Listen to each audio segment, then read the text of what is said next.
Alan, we're back on.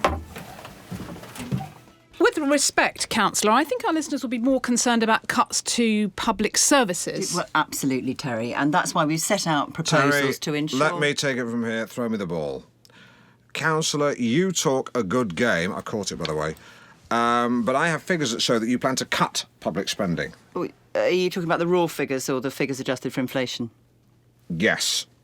Well, the first or the second? The first. Well, God's sake. In that case, that's wrong, because if you look at the figures, the actual spend has remained the same as last year, see? Yeah. No, I understand it. I'm just checking it. Well, it's there. Yeah, that's fine. Another area where we've seen a great deal of public anger is in council housing. Now, what is the proposal here? I meant the second. Sorry, I meant the second one. When you gave me the choice before, I meant the second choice where the figures are adjusted for inflation. Well, Alan, we've made no secret of the fact that we're not going to keep pace with inflation. In fact, it's one of the few issues that we have cross-party agreement on, so... Right. We've made no secret of the fact that we're going to have to make... Bus fares. I'm sorry? Bus fares. Have you not put up bus fares? As we said in our manifesto, we won't be putting up bus fares in any... Have you put up bus fares? Not in real terms. Have you put up bus fares? In line with inflation, we have had to keep pace... Yes or no? Have you put up bus fares? In our manifesto... Have you put up bus fares? We've only put up bus fares. Have you put up bus fares? Yes, but only in as much... Yes, but yes. Yeah. Thank you. If you want to see that interview back online and see me getting a politician to admit something slightly different from what they said earlier and then saying, look, you said something slightly different from what you said earlier. No, and so 1-0. It's 10 a.m. It's just after 10 a.m. You have been listening to Alan Partridge with special guest Tory Bronwyn Matthews. Tory Councillor Bronwyn Matthews. Yeah, her, and what's your name? Terry Cohen. Terry Cohen. Get well soon to Eddie Shadow. Shepherd. Who I'm sure will get well very soon. That's rhetoric, not a prognosis. Right now, you're listening to Mid-Morning Matters with Alan Partridge. See ya. Take a cup of personality, pour in some chat, and drink up some good company. i.e. Mid-Morning Matters with Alan Partridge. Good evening, morning, afternoon. Who cares? Who gives a flying monkey? Because today we're talking about things you don't see much of anymore. Already we have capes, tinned meat, Horlicks, sparrows, hula hoops, the crisps, not the toy, hula hoops, the toy, not the crisp, swimming pools with deep ends, and asbestos. We'll be asking, should we bring some and or all of them back? So do please text, Twitter, spam, fax, page, write and or email. Now, you're sitting there and you're thinking, OK, Alan, forward solutions sounds pretty amazing, but we want to hear it from the horse's mouth. Well, let me introduce to you two horses whom I've rocked into forward solutions. Please clap your hooves for my two rocking horses. I'll just introduce them. Jackie and Jackie Tootle.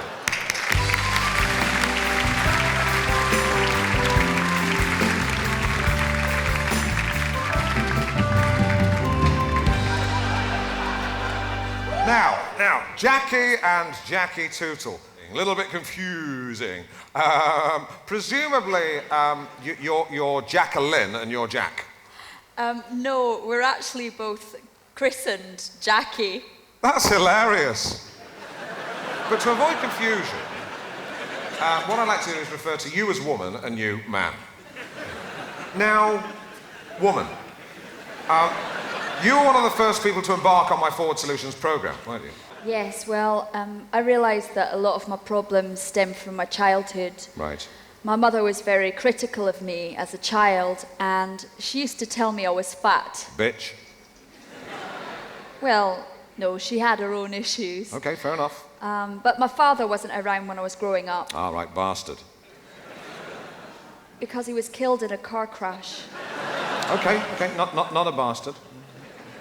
Well, he was drunk driving, so... OK, so sort of a bastard.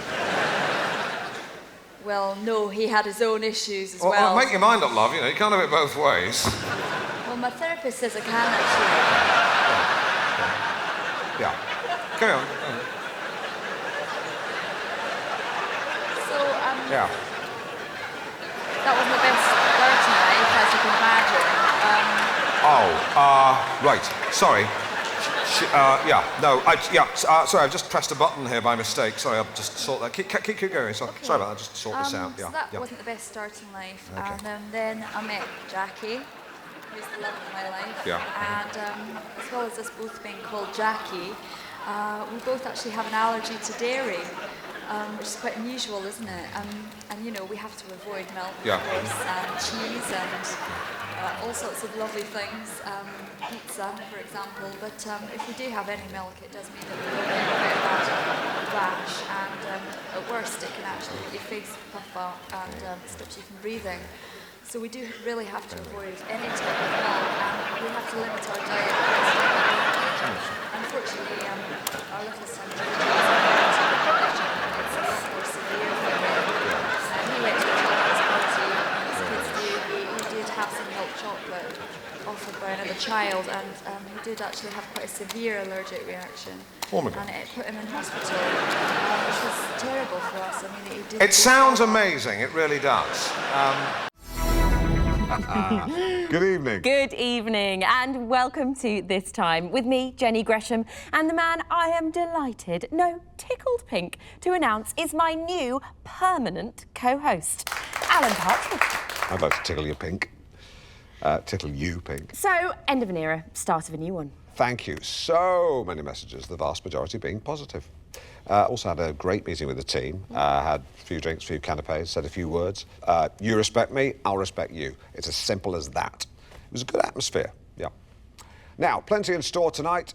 First, it's National Teenage Week. So every day we've been focusing on a different aspect of teenage life and getting down with Britain's youth. Oh, yeah. Take a look. What's up? And we're off. Yes. Fine. Now, very quickly, now we're co-hosting, we should probably meet at mine for lasagna once a week. You know, just to get to know each other, foster a bit of rapport. Doesn't have to be lasagna, it could be fish and chips on the cenotaph with a couple of cans. OK, lovely. Yeah, I think Good. it's a great idea. Thank you. All right. No, it's good. And you're right about the chemistry. It's all about the chemistry. Good. Great. I feel like the audience can just smell insincerity. Absolutely. It's like an animal instinct. It is an animal instinct. Have you ever seen Noel Edmonds talk to contestants? They won't let cats in the studio because they start to hiss. Yeah. Well, look, I think it would be fun because it will give us a chance to air any concerns, any quibbles. I think it'd be great. This is Dale. Oh, hi, Dale. I'm Jenny. Nice to meet you. What do you mean quibbles? What do you mean? I'll tell you later. You can't do that. Tell me now. You can't do that. Tell me. All right, fine. It's your diction. Thank you.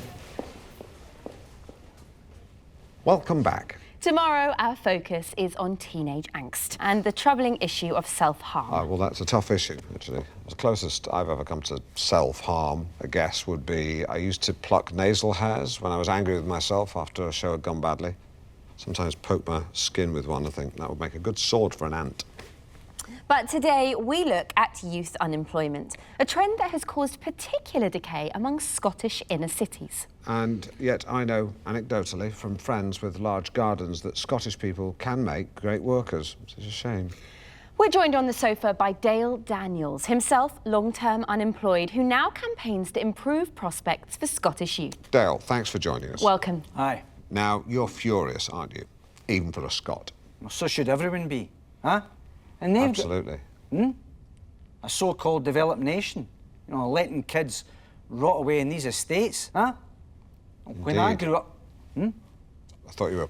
Please. when I grew up, there was industry, there was factories, and shipbuilding in the Clyde, you know, work if you wanted it. That's not there anymore, huh? And they've got- Absolutely. What? Sorry. So what happens? You know, I mean, kids fall into a cycle of crime and we lay the blame at them.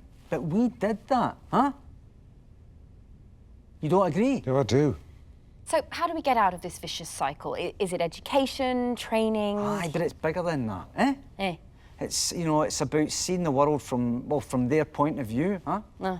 You know, we closed down Sure Start and football pitches and youth centres, and you wonder why the kids get into bother, huh? Yeah. I mean, I don't know if you have any kids, huh? Huh? Yeah. Huh. Well, I've got a 13-year-old, yeah, and that's why I'm saying to the government, all you're doing is building problems for the future, huh? Yeah.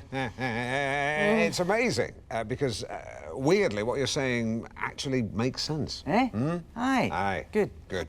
Jenny. Well, thank you so much, Dale Daniels. Finding the time to stay in shape isn't easy. I donned my sweatbands and leotard to find out how one street in Walsall are getting in shape. The thing is, Alan, dry stone walling can be very, very therapeutic, and it does tend to attract quite sort of isolated, lonely sort of people. It's no accident, actually, that I am bulimic, and with my depression, it's like a big black cloud I just feel descending on me sometimes. You're talking about your problems again. Stop it. Sorry. Sorry, it's just nice to have the chance to actually chat about them. I know, just don't. Now, tell us about chips and potatoes as it applies to dry stone walling. Tell us how chips are the small oblong stones and potatoes are the large round ones. You'll like this. Well, chips are the small oblong stones, and potatoes are the larger round ones.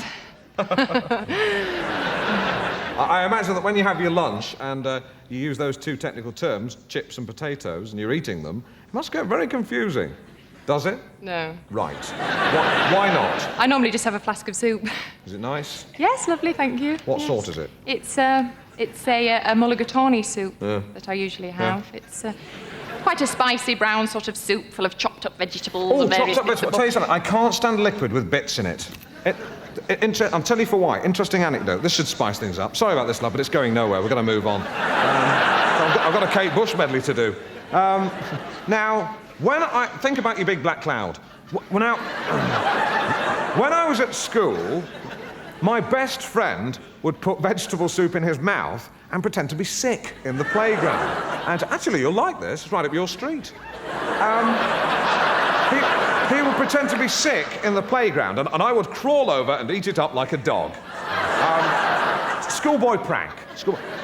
But it backfired. Because we were in assembly, and he'd just had some bad scampi, and was genuinely sick. And to cut a long story short, I ended up with child sick in my mouth. Sorry about that. Sorry. No, the irony is I was then genuinely sick. And I was standing in a line and I was sick on the back of the boy in front of me. And he in turn vomited on the back of the boy in front of me. It started off a whole chain reaction, rather like dominoes, or vominos. 9 boys in a row, most extraordinary, one after the other.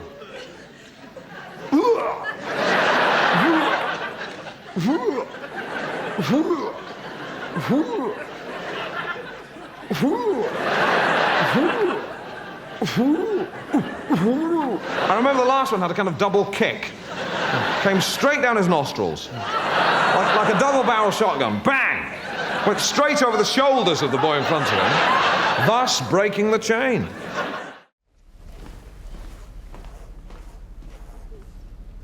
Hilary Couchman, Dr. Hilary Couchman. How long have humans been swearing? Well, curse words or vulgarities go back really as far as language itself, but when it comes to written English, we find profanities cropping up from the 13th century. So, something like this. Should I wear gloves to handle The this? protocol is that the curator handles the material. Oh, OK, right. I'm pretty sure I've seen Dr. David Starkey handling stuff like this on TV. And I've even seen them let Tony Robinson have a fiddle. The protocol is the curator handles the material. You said that. Do they ever let you guys go to an area just to relax? Because they should do. Maybe that should be part of the protocol. Swearing, swear words. One of the more prominent words is the word f***, but cunt too is also common across the Germanic and Scandinavian languages. Yeah. We also find uses of piss, Couple shit, beeps now. What, where? what areas would these profanities emanate from? I'm thinking Manchester, Liverpool. No, from across the whole country. Okay. Now, what we have here are parish records from Drayton in Shropshire. When would that be? 1295. That's what these trousers cost. So, what these documents show is how the earliest instances of swear words were typically found in the names of places or people. So, surnames often describe what someone was or did. Right. Here we have a listing for Henry F***a-beggar. Goodness me. Now, back then, the word f*** didn't have its current meaning. Okay. It actually referred to hitting or striking. Right, good. Well, hence the phrase, let's hire some Albanians to f*** him up. So there are terms that have fallen out of use.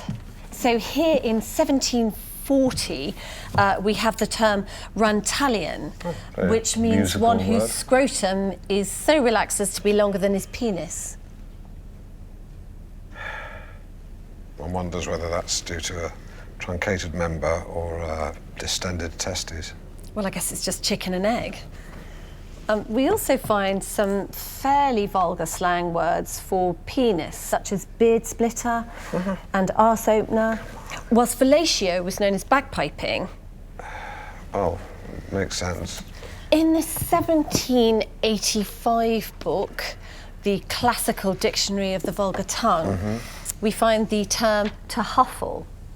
Would you like to have a guess at what that means? Oh, gosh, I'll have a bash. To huffle, the act of putting my head between a lady's breasts and huffling. That's, you get the picture. No, it's another word to fellate. Right, okay. I always find it amusing when I ask people that question, what answer I'll get. Right, well, that's an interesting part of the protocol. Thank you very much, Dr. Hilary Mantell. Couchman. One who likes to squat over another... It's my surname. Right, yes, of course.